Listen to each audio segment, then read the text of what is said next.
The Gruffalo's Child by Julia Donaldson. The Gruffalo said that no Gruffalo should ever set foot in the deep dark wood. Why not? Why not? Because if you do, the big bad mouse will be after you. I met him once, said the Gruffalo. I met him a long, long time ago.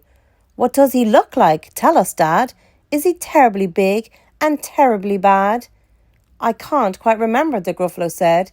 Then he thought for a minute and scratched his head. The big bad mouse is terribly strong, and his scaly tail is terribly long. His eyes are like pools of terrible fire, and his terrible whiskers are tougher than wire. One snowy night, when the Gruffalo snored, the Gruffalo's child was feeling bored. The Gruffalo's child was feeling brave, so she tiptoed out of the Gruffalo cave.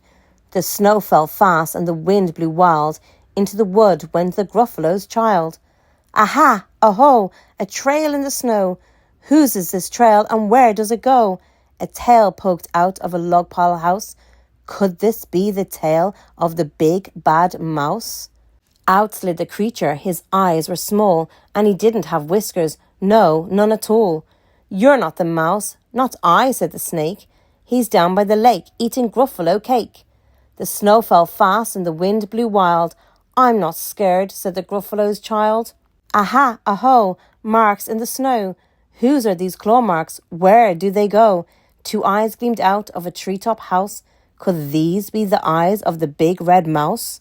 Down flew the creature. His tail was short, and he didn't have whiskers of any sort. You're not the mouse. To who? Not I, but he's somewhere nearby, eating Gruffalo pie. The snow fell fast, and the wind blew wild. I'm not scared, said the Gruffalo's child. Aha, aho, a track in the snow. Whose is this track, and where does it go? Whiskers at last, and an underground house. Could this be the home of the big bad mouse? Out slunk the creature. His eyes weren't fiery, his tail wasn't scaly, his whiskers weren't wiry.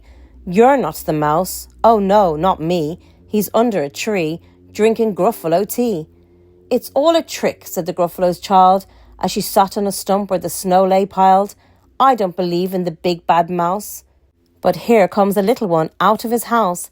Not big, not bad, but a mouse at least. You'll taste good as a midnight feast. Wait, said the mouse, before you eat. There's a friend of mine that you ought to meet. If you'll let me hop onto a hazel twig, I'll beckon my friend so bad and big. The Gruffalo's child unclenched her fist. The big bad mouse, so he does exist. The mouse hopped into the hazel tree. He beckoned, then said, just wait and see. Out came the moon. It was bright and round. A terrible shadow fell onto the ground.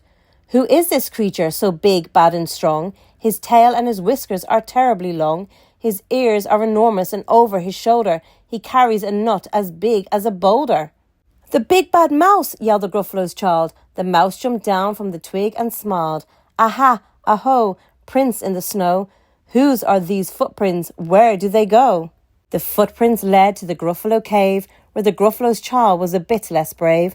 The Gruffalo's child was a bit less bored. And the Gruffalo snored and snored and snored. The end. Don't forget to like and subscribe.